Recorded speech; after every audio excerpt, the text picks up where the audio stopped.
Hola, ¿qué tal, hermanos y amigos que nos ven a través de este medio? Estamos terminando ya nuestra serie acerca de las cinco solas y en esta ocasión vamos a estudiar un tanto acerca de solo a Dios la gloria. Ya hemos dado el contexto en el cual se dieron estas cosas, hemos aprendido cómo Martín Lutero, uno de los principales reformadores y que se cuenta como el iniciador de la reforma, después de leer la Biblia y darse cuenta de tantas cosas, tantos vicios en los que estaba metida la Iglesia Católica, él se llenó de un celo santo y se opuso al sistema religioso de su tiempo. A través del estudio profundo de las Escrituras y su gran ímpetu, su gran amor por Dios y por cumplir, por vivir lo que la palabra de Dios enseña, él pudo llegar a contarse, como dijimos, como el primer gran reformador, pero también podemos decir hasta ahora que su influencia ha sido tal que tenemos en nuestros días, 504 años después de que él clavara sus famosas 95 tesis en aquella famosa catedral, bueno, tenemos esa gran libertad de tener ahora una Biblia en nuestras manos y más de una en nuestras casas. Gracias a Dios por esa preciosa bendición y por haber levantado a un hombre valiente, un guerrero, un hombre que se atrevió a desafiar el sistema religioso de su tiempo y a través de el cual pues Dios ha logrado el objetivo, el medio de traernos la palabra de Dios hasta nuestros días, abrir nuestros ojos en cuanto a la religión y la religiosidad y llevarnos una vez más de vuelta a las Escrituras para fundamentarnos en ella y poder encontrar estas cinco solas que nos hacen entender, reflexionar, pensar, pero también enfocar nuestras vidas hacia la voluntad de Dios y no hacia la voluntad de un sistema religioso. Gracias a Dios por ello. En esta ocasión vamos a empezar nuestro estudio de las Sagradas Escrituras con el texto de Romanos capítulo 11, versículo 36, donde la palabra de Dios dice, porque de Él, por Él y para Él son todas las cosas, refiriéndose a nuestro Dios. De Él, por Él y para Él son todas las cosas, a Él sea la gloria por los siglos. Amén. ¿A quién? A Dios sea la gloria. No a nosotros, dice el Salmo 115, no a nosotros, oh Jehová, sino a tu nombre da la gloria. Y es que ese es el enfoque principal de todo lo que vivimos o todo lo que aprendemos en la palabra de Dios. Y nos vamos a dar cuenta ahora a través de este estudio cómo precisamente dice este versículo que acabamos de leer, que todo es de Él, por Él y para Él. Todo lo que Dios ha hecho desde el principio de la creación del mundo hasta nuestros días, todo tiene el único propósito de glorificar a nuestro Dios, de darle la gloria a Dios. Sin embargo, tenemos que ser sinceros de que en nuestros días, bueno, no de apenas, sino poquito después de que Dios hizo a Adán y a Eva, cómo el diablo engañó a Eva y logró también que Adán desobedeciera. Y hasta nuestros días tenemos a gente que intenta robarle la gloria a Dios. Tristemente tenemos que reconocer que existen, y mucho más en nuestros días, ladrones de gloria. ¿A quién me refiero? Bueno, estos son aquellos que se atribuyen a sí mismos características, cualidades, poderes o actos que no son suyos. Por ejemplo, hay quienes plagian libros, hay quienes plagian canciones, hay quienes se atribuyen la autoría de diferentes cosas en cuanto a las artes y que no son ellos los autores. ¿Qué es lo que logran? Bueno, logran para ellos el aplauso, la fama, el reconocimiento y aún mucho dinero a costa de la verdadera persona que creó tal obra. Podemos decir que le robó la gloria a la otra persona. En el sentido de la iglesia, en la iglesia son los líderes o pastores quienes tienen por costumbre recibir los aplausos, recibir el reconocimiento y hasta las ofrendas que le corresponden a Dios o que son para el ministerio del Señor, y se quedan con ellos. En realidad lo que están haciendo es intentar robarle la gloria a Dios. Como en la Biblia tenemos ejemplos de diversas personas que intentaron hacer eso. Uno de ellos lo vemos en la Biblia, en el primer libro de Samuel. Tenemos la historia como Elí, que tenía 2 hijos, los cuales ya eran sacerdotes. Ellos ya eran mayores, ya tenían sus años. Creemos que ya tenían mucho más de 30 años porque a los 30 empezaban el ministerio. Pero esos hombres no temían a Dios, no amaban al Señor, no eran obedientes a todo lo que se había instituido de la forma de hacer los rituales de los sacrificios para nuestro Dios. Entonces, estos hombres, menospreciando esos sacrificios, menospreciando la autoridad y el poder de Dios, ellos tomaban de lo que la gente llevaba para ser ofrecido al Señor, lo tomaban para ellos. Podemos decir que le estaban robando la gloria a Dios. Sin embargo, fue Dios quien le habló directamente a Elí, el sacerdote, para advertirle de lo que estaban haciendo sus hijos, porque no era solamente que se quedaban con las ofrendas que la gente del pueblo traía para ofrecerlo a Dios. No solamente comían de lo que no les correspondía, porque mucho de lo que traían como sacrificios era para ser quemado totalmente en ofrenda al Señor, sino que también, a pesar de todo eso, ellos también tenían, dice la Biblia, relaciones sexuales con las mujeres que cuidaban el templo o el lugar donde se deberían hacer todos estos rituales. Así que esos hombres menospreciaban a Dios. Entonces Dios se lo hizo saber a su padre, pero la respuesta de Elí es una respuesta muy fría, muy tibia, de tal manera que él va con sus hijos y les dice: no es bueno lo que están haciendo, es muy mala fama la que tienen ahora ustedes.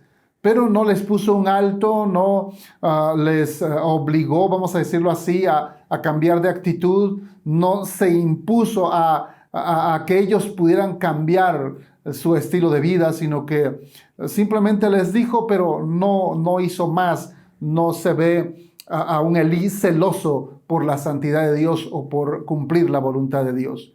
Así que más adelante se levanta Samuelito. Recuerde que a Samuel su madre lo había ofrecido al Señor porque él había sido producto de un milagro de fertilidad en su madre. Entonces su madre cumple el trato que había hecho con Dios y lo va a encargar, a dejar al cuidado del sacerdote Elí. El pequeño Samuel llega a tener más o menos entre 10 y 12 años cuando Dios le habla y le dice que tenía que darle un mensaje a Elí, y le cuenta Dios a Samuelito, le revela cómo iban a morir los hijos de Elí. Y se cumple exactamente como Dios lo había advertido. En un solo día mueren los 2 hijos de Elí. Y el reclamo es directo hacia el padre, que le había dado más honra o más gloria a sus hijos que a Dios. De esta manera encontramos a un sacerdote o a un sumo sacerdote, Elí, robándole la gloria a Dios, dándole más gloria a sus hijos, pero también encontramos a sus hijos robándole la gloria a Dios, honrándose más a ellos que al Señor. Más adelante en la historia bíblica encontramos en el libro de Daniel al rey Nabucodonosor, que pensó que por su poder había edificado a la ciudad de Babilonia. La Biblia nos habla de cómo este rey, orgulloso por todo lo que él había logrado en su reino, dice que una tarde estaba paseándose por el terrado de su palacio, observando a la gran ciudad de Babilonia, y él llega a pensar para sí mismo y dice: ¿no es esta la gran Babilonia que yo construí? Y en ese momento de su pensar totalmente vano, olvidándose de darle gloria a Dios, dice la Escritura que en ese momento llegan a él un espíritu maligno que hace que él quede como loco. Y dice la Escritura que durante 7 años él anduvo en el campo, en los cerros, en los montes, comiendo hierba del campo y bañándose con el rocío de la madrugada o de la mañana. Y su cabello creció demasiado, sus uñas también, y dice la Escritura que él se creía buey. 7 años después, dice la Escritura que él levanta los ojos al cielo, reconoce que todo lo que él había logrado era por parte de Dios, le da la gloria a Dios, atribuye la gloria a Dios y Dios le devuelve su reino.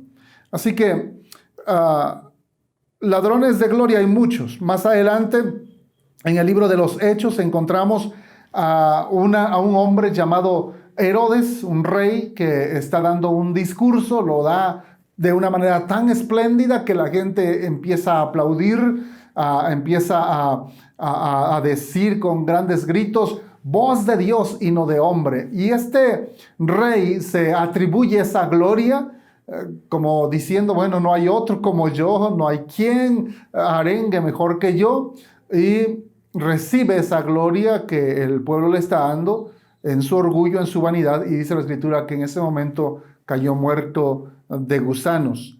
Así que ladrones de gloria hay muchos, hay muchos. Sin embargo, gracias a Dios por los reformadores que se levantaron con gran vehemencia y que se opusieron al hecho de que el Papa se atribuyera toda la gloria, de que él dijera, bueno, con solo que yo dé un documento con una firma mía, ya puedo hacer que las almas de los hombres salgan del purgatorio y vayan a vida eterna. Qué tremendo, porque esa gloria que se atribuía al Papa nadie se la había dado, Dios no se la había dado, porque más adelante vamos a ver que Dios no comparte su gloria con nadie. Así que el Papa se atribuía una gloria que no se merecía, que en realidad no tenía.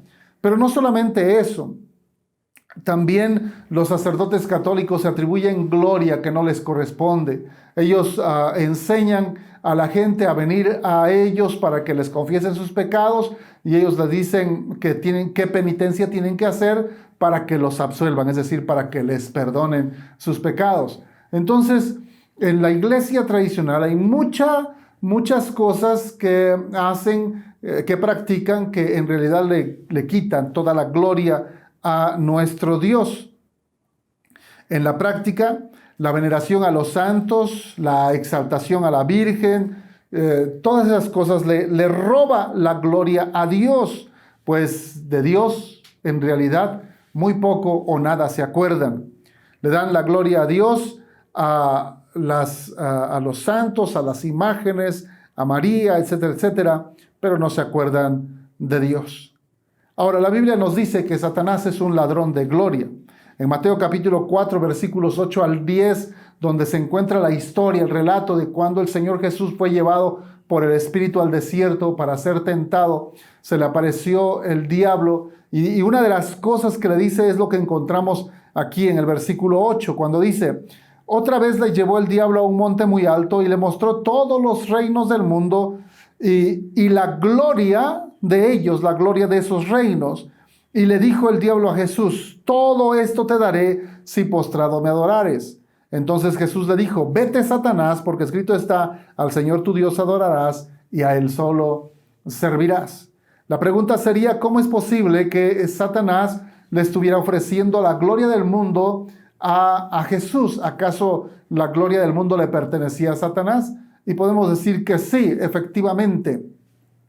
En el principio, cuando Dios creó a Adán, Dios le dio a Adán la autoridad, el señorío sobre toda la creación que había, sobre las bestias, sobre los animales, sobre todo lo que existía en ese tiempo. Sin embargo, cuando Adán decidió desobedecer a Dios y obedecer a los engaños de Satanás, lo que en realidad hizo Adán fue entregarle su autoridad al diablo. Y desde ese momento, Satanás tomó la autoridad sobre todo el mundo. Por eso la Escritura dice en palabras de Cristo que Satanás es el príncipe de este mundo. La gloria la ha tomado él es el dueño de la gloria de este mundo y por eso se la ofreció a Jesús, pero le estaba exigiendo algo a Jesús. Tenía que venir Jesús y adorarle a él. Esto implicaba que Jesús mismo le diera su gloria a Satanás, es decir, que Satanás se convertiría en realidad en el Dios de todo el universo si lograba vencer a Jesús. Gracias a Dios que Jesús venció y le ordenó, le dijo claramente: al Señor tu Dios adorarás y a Él solo servirás. Así que Jesús se declaró victorioso en aquella tentación. Cabe aclarar aquí algo bien importante. Si bien es cierto, estamos hablando de robadores de gloria, quiero decirles que esto en realidad es un pensamiento meramente humano o satánico, pero no nada que ver con la realidad, porque a Dios nadie le puede quitar su gloria.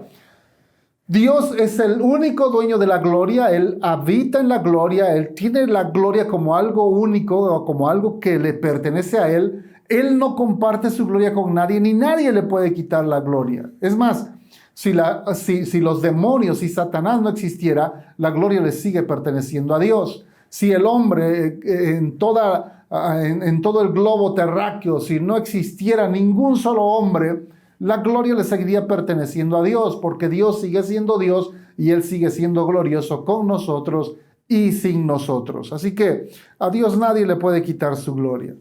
Ahora, para poder entender un poco más este concepto, es necesario entender que la gloria es una característica esencial de Dios. Como dije antes, a Dios nadie le puede quitar su gloria. La palabra gloria significa reputación, fama y honor extraordinarios que resultan en buenas acciones y grandes cualidades de una persona. Pero fíjese bien, gloria quiere decir reputación, fama y honor extraordinarios. Así que la gloria de Dios habla de su majestad, de que Él es rey, de que Él es el dueño de todas las cosas, pero también habla de su esplendor, de la luz inmensa, de su santidad, de su poderío, pero también nos habla su gloria de la magnificencia, de lo grande que Él es, que es nuestro Dios. El salmista en el Salmo 24, 7 al 8 expresa con júbilo estas palabras. Dice: alzad, oh puertas, vuestras cabezas, y alzaos vosotras, puertas eternas, y entrará el Rey de gloria. ¿Quién es este Rey de gloria?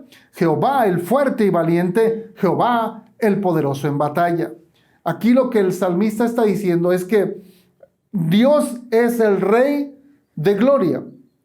Ahora, si somos más estrictos en la interpretación bíblica, nos vamos a dar cuenta que a quien se está refiriendo en este versículo es a nuestro Señor Jesucristo. Y se dice que Él es el Rey de gloria, el Rey de gloria. Así que a Él, podemos decirlo así, a Él le pertenece toda la gloria, la honra y la alabanza. Esteban identifica al Señor como el Dios de gloria. En Hechos capítulo 7, verso 2, dice la Escritura: y él dijo: varones, hermanos y padres, oíd, el Dios de la gloria apareció a nuestro padre Abraham, estando en Mesopotamia, antes que morase en Harán. Aquí en este caso, Esteban está predicando la palabra a una multitud de judíos, y les está hablando de Jesucristo, pero antes de eso está haciendo como una introducción, dándoles la historia del pueblo de Israel, y les está recordando cómo es que el Padre de gloria, es decir, Jehová mismo, Dios el Eterno, le habla a Abraham, pero se refiere a ese Dios como el Padre de gloria. El apóstol Pablo lo llama el Padre de gloria también en Efesios capítulo 1 y versículo 17. Dice: para que el Dios de nuestro Señor Jesucristo, el Padre de gloria, os dé espíritu de sabiduría y de revelación en el conocimiento de Él. Y una vez más dice, el Padre de gloria. ¿Qué quiere decir entonces esto? El Dios de gloria, el Padre de gloria, el Rey de gloria. Quiere decir que la gloria le pertenece a Dios, que Dios es el dueño de toda gloria, que la gloria es totalmente de Dios. De aquí nace el concepto que tenemos aquí, o que he tratado de decirlo en otras palabras. Pero la gloria es intrínseca, es natural de Él. La gloria le pertenece totalmente a Dios, a nadie más. Nadie más puede ser glorioso, aunque de repente en nuestra expresión común a veces hablamos de la gloria, o incluso la Biblia, la gloria de tal persona o de tal reino o de tal ciudad. hablando de su poder, de su hermosura, de su belleza, hablando de la grandeza o hablando de la inteligencia de esa persona. Sin embargo, debemos saber esto: la gloria le pertenece totalmente a Dios, a nadie más. Porque si bien es cierto que puede haber personas muy inteligentes, sencillamente esa inteligencia es un don, un regalo que le vino directamente del Dios de la gloria. Entonces, Dios está dando ese don para que esa persona utilice esa inteligencia, ese don, para darle gloria a Dios. Puede haber buenos músicos, buenos cantantes, pero Dios les dio ese don a esos músicos o a esos cantantes para que le den la gloria a Dios, no para que se atribuyan esa gloria, sino para que se la den a Dios. Dios ha puesto, en el caso de los ejemplos que dimos antes, a reyes como Nabucodonosor, o a sacerdotes como Elí, o a otros grandes personajes que se atribuyeron la gloria. Dios los puso ahí, les dio autoridad, les dio dones, les dio talentos, les dio esa oportunidad, pero con el único propósito de que estos hombres le dieran la gloria a Dios, a nuestro Dios. En nuestros días sigue habiendo mucha gente que se atribuye gloria que no les corresponde. Sigue habiendo cantantes, músicos, artistas que se atribuyen la gloria que deberían dársela a Dios. Ellos llegan a ser tan orgullosos, llegan a ser tan vanidosos, llegan a creer que verdaderamente son dioses, cuando en realidad son tan débiles como cualquier otra persona. Nuestro Dios, Él es verdaderamente el Rey de gloria, el Dios de gloria, nuestro Padre de gloria. Porque Él no puede despojarse de su gloria. Él sigue siendo Dios por siempre, porque nadie le puede quitar la gloria. A un hombre se le puede quitar ese don, se le puede terminar. Se dice que hay personas que vienen con una inteligencia o que nacen con una inteligencia muy, muy elevada. Sin embargo, al no practicar, al no ocupar ese gran nivel de inteligencia, al no leer libros, al no prepararse, al no capacitarse, al no usar ese gran nivel de inteligencia, entonces llega el momento en que aparentemente se reduce ese nivel de inteligencia, esa habilidad mental que ellos traen. Así que podemos decir que perdió su gloria. Sin embargo, Dios no puede perder su gloria.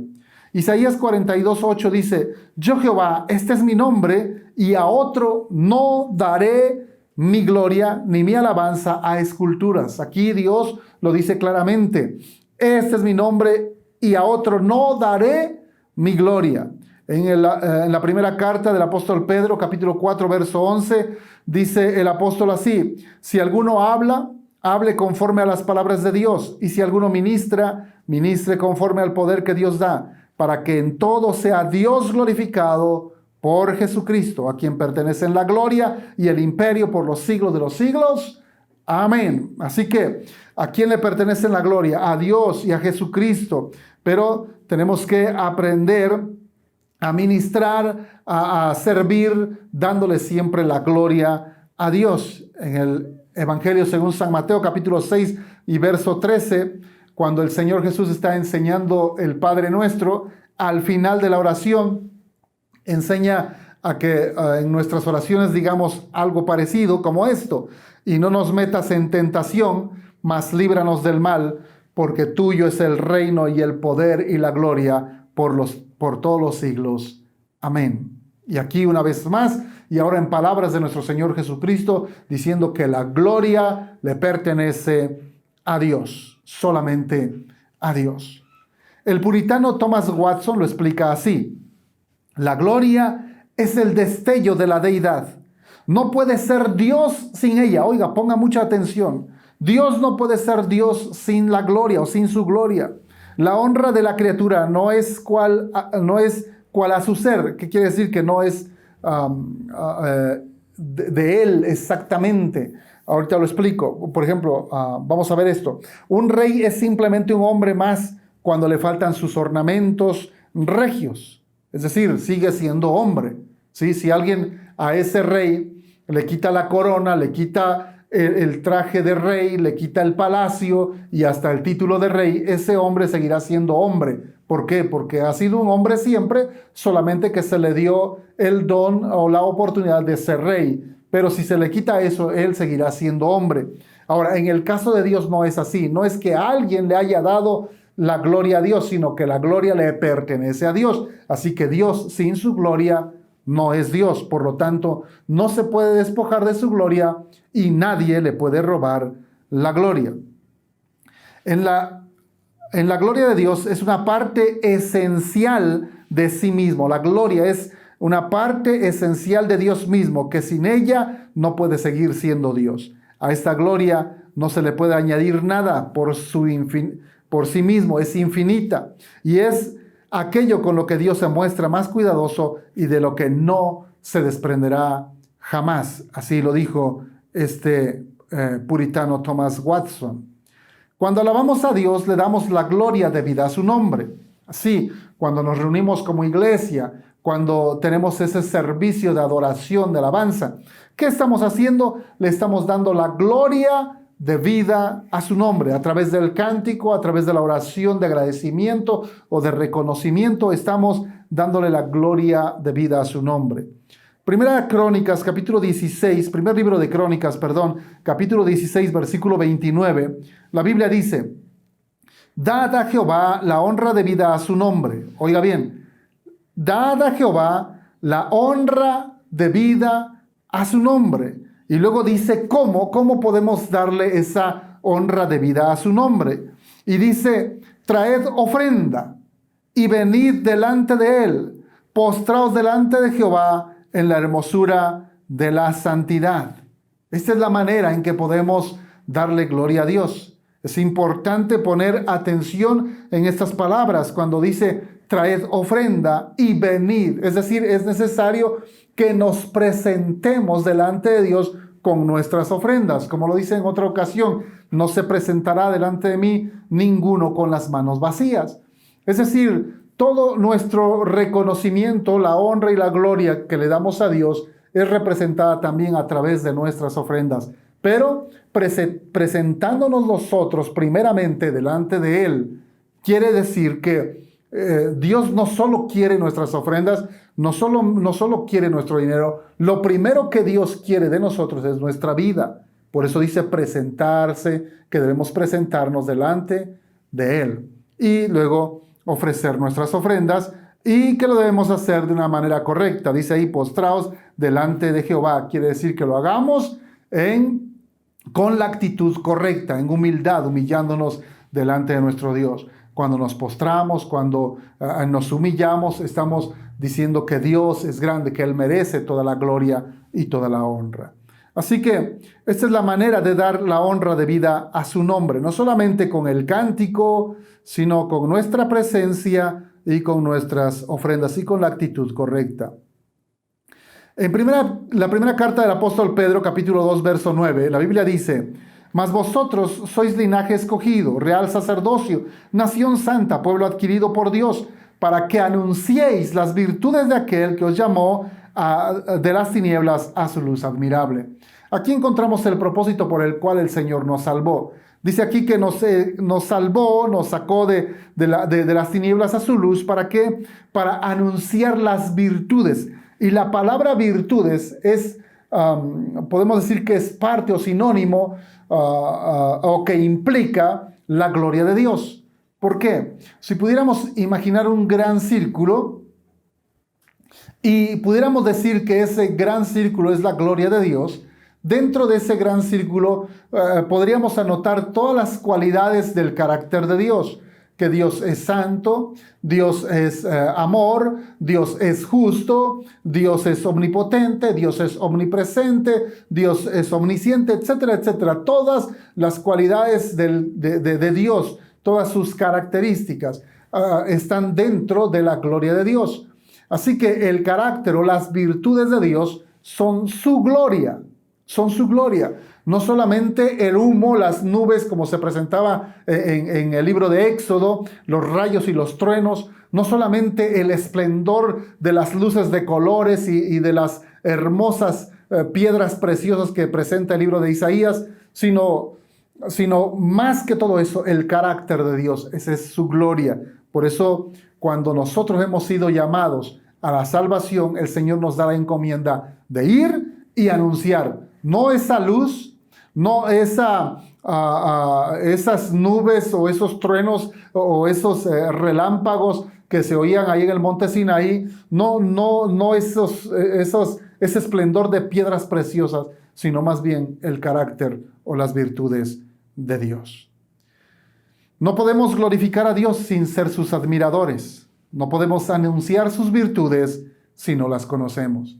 ¿Qué quiere decir? Que tenemos que conocer a Dios, tenemos que conocer su carácter, tenemos que conocer cómo es Él, qué le gusta y qué no le gusta, qué le agrada, qué le bendice y qué le molesta. Solamente conociéndolo a Él podremos llegar a admirarlo, y solamente admirando a Dios es como podremos darle una honra de vida a su nombre. Es la única manera en que podemos darle la gloria de vida a su nombre. Ahora bien, también Dios recibe toda la gloria, es digno de que le demos toda la gloria solamente a Él. ¿Por qué? Porque Él es el que hizo toda la obra de nuestra salvación. Es decir, como simples criaturas ya es necesario que le demos la gloria a Dios. Pero ahora más, mucho más como hijos de Dios, es necesario que vivamos agradecidos con Dios, dándole siempre con nuestra vida la gloria al Señor. ¿Por qué? Porque Él es el que planeó, el que hizo, el que logró todo el plan de salvación para llevarnos a vida eterna. En la carta a los Efesios tenemos uno de los pasajes más gloriosos con respecto a la salvación. El apóstol Pablo hace una especie de desglose respecto al papel de cada una de las personas de la Trinidad. Él nos enseña que Dios el Padre, oiga bien, Dios el Padre, nos bendijo con toda bendición espiritual. En Efesios 1:3 dice, la Escritura dice, bendito sea el Dios y Padre de nuestro Señor Jesucristo, que nos bendijo con toda bendición espiritual en los lugares celestiales en Cristo. Y aquí está hablando de el Padre que nos bendijo con toda bendición espiritual. También el apóstol Pablo aquí en Efesios nos enseña que Dios nos escogió antes de la fundación del mundo. Efesios 1:4 dice, según nos escogió en Él antes de la fundación del mundo, para que fuésemos santos y sin mancha delante de Él. Eso es algo más que hizo el Padre. Pero también algo más hizo Dios. Nos presentó para ser adoptados como hijos suyos. Efesios 1:5 dice, en amor, habiéndonos predestinado para ser adoptados hijos suyos por medio de Jesucristo, según el puro afecto de su voluntad. Así que todo lo hizo Él, todo lo hizo el Padre. El Padre nos bendijo primeramente, luego nos escogió y luego nos predestinó. ¿Para qué? ¿Para qué hizo todo esto? En el versículo 6 de ahí mismo, de Efesios 1, nos dice, para alabanza de la gloria de su gracia. Para eso hizo toda la obra de nuestra salvación. Para eso el Padre nos bendijo, nos escogió, y para eso el Padre nos predestinó. Ahora, el Hijo, ¿cómo interviene el Hijo en nuestra salvación? El apóstol Pablo nos dice que todo lo realizado por el Padre fue hecho en base al mérito de su propio Hijo. Ahí mismo en Efesios capítulo 1, de los versículos 3 al 5, nos dice que recibimos toda la bendición en Cristo. También nos dice que nos escogió en Cristo. También nos enseña ahí mismo que nos adoptó mediante Jesucristo. Quiere decir que sin Cristo no hay nada. Sin Cristo no hay salvación, no hay vida eterna. Sin Cristo no hay nada. Todo lo debemos al mérito de Cristo. En Cristo, tenemos redención en su sangre, el perdón de pecados, lo dice en el versículo 7. Así que, a través de Jesús recibimos toda bendición. A través de Jesús somos escogidos. A través de Jesús somos adoptados. Y en la sangre de Cristo somos redimidos. Así que el Señor Jesucristo, el Hijo, intervino poderosamente en nuestra salvación. Pero también en nuestra salvación intervino el Espíritu Santo. Ahí mismo en Efesios. Pero ahora los versículos 13 y 14 del mismo capítulo 1 dice, en Él también vosotros, habiendo oído la palabra de verdad, el evangelio de vuestra salvación, y habiendo creído en Él, fuisteis sellados con el Espíritu Santo de la promesa, que es las arras de nuestra herencia hasta la redención de la posesión adquirida para alabanza de su gloria. Así que en esta porción del libro o la carta a los Efesios, el apóstol Pablo nos habla del sello del Espíritu. ¿Qué es el sello del Espíritu? El sello del Espíritu es la marca que muestra y garantiza que somos posesión de Dios, que le pertenecemos a Él. El Espíritu Santo nos hace renacer. Él es el Espíritu Santo el que hace el milagro del nuevo nacimiento, como lo dice en Juan 3:6.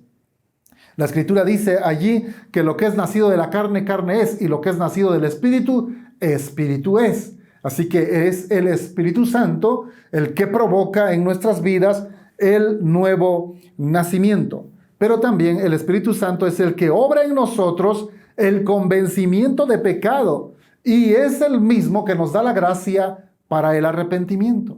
Todo lo hace el Espíritu Santo. Por eso cuando vamos a llevar el Evangelio a otras personas, es primordial, importante que oremos por esa persona. Antes de ir, que tal vez sea un grupo de personas, tal vez no los conocemos por nombre, pero es importante orar, porque cuando oramos, entonces el Espíritu Santo empieza su trabajo en aquellas personas para llevarlos a convencimiento de pecado, de justicia y de juicio. De tal manera que cuando estamos delante de esa persona presentando el Evangelio, el Espíritu Santo los está convenciendo para que puedan venir a Jesucristo. Así que es entonces el Espíritu Santo el que hace toda esa obra de convencimiento de pecado y quien da la gracia para el arrepentimiento. En Juan capítulo 16, versículos 7 al 8, lo dice así. Hablando nuestro Señor Jesucristo, dice: pero yo os digo la verdad, os conviene que yo me vaya, porque si no me fuera, el Consolador no vendría a vosotros, mas si me fuere, os lo enviaré. Y cuando Él venga, convencerá al mundo de pecado, de justicia y de juicio. El Espíritu Santo es quien nos guía y santifica, nos preserva y nos glorifica. Esto es ya como para terminar su obra en nosotros. Ahora, ¿para qué hace todo eso? ¿Para qué nos convence de pecado? ¿Para qué nos guía a Cristo? ¿Para qué nos santifica mientras estamos viviendo nuestra vida cristiana? ¿Para qué? Para que al final de nuestros días, Él mismo nos glorifique. Es decir, Él mismo, el Espíritu Santo, nos capacite para vivir la eternidad. Efesios capítulo 1 y versículo 14 dice: que es las arras de nuestra herencia hasta la redención de la posesión adquirida para alabanza de su gloria. Aquí también nos muestra el apóstol Pablo que el Espíritu Santo es el Espíritu el que en nosotros viene a hacer esas arras, viene a ser como el enganche de lo que ya Dios ha adquirido, de lo que ya le pertenece a Dios. Es decir, el trato está hecho y está asegurado. Nosotros somos del Señor y nos ha dado ese entre, podemos decirle así, que son las arras del Espíritu. Tenemos el Espíritu Santo, estamos seguros en Dios. Ahora, toda esta obra del Padre, del Hijo y del Espíritu Santo lo ha hecho Dios. ¿Para qué? Para nuestra salvación. ¿Para qué nos salvó? Para que le demos la gloria a Él. Déjeme resumirlo en esta frase. El Padre planificó nuestra salvación, proveyó esa salvación en la muerte de su Hijo y aplicó esa salvación por medio del Espíritu Santo. Todo se lo debemos a Dios. Por eso, solo a Dios la gloria. Ahora, en nuestra vida cristiana, ¿cómo podemos darle gloria a Dios? Déjeme decirle esto. Comprender que fuimos salvos por la gloria de Dios nos ayudará a vivir nuestras vidas cristianas únicamente para la gloria de Dios.